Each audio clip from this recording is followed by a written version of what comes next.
Nagsagawa ng medical and dental mission ang First Isabela Provincial Mobile Force Company, katuwang ang iba't ibang ahensya ng pamahalaan sa mga residente ng Barangay Lukban, Benito Soliven, Isabela. Police Corporal Kelvin Paul Juan, ibalita mo.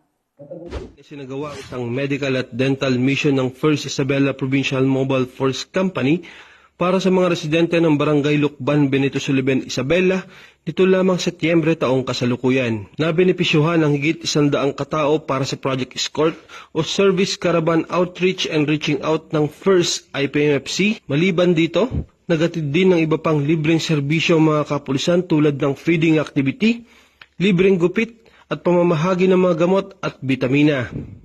Katuwang sa aktibidad ang Green Future Innovation Incorporations, barangay officials, religious groups, advocacy support groups, at force multipliers. Sa ganitong inisyatiba, patuloy na adhikain ng kapulisan na palakasin ang ugnayan ng pulisya at komunidad, katuwang ang lokal na pamahalaan at mga pribadong individual, alinsunod sa 7-point agenda ng Hepe ng Pambansang Pulisya, partikular ang pagpapalakas ng community engagement sa pakikipagtulungan ng mga stakeholders. Mula dito sa Lambak ng Cagayan, ako po ang inyong Police News Network Correspondent, Police Corporal Kelvin Paul Juan, alagad ng batas, tagataguyod ng Balitang Pulis.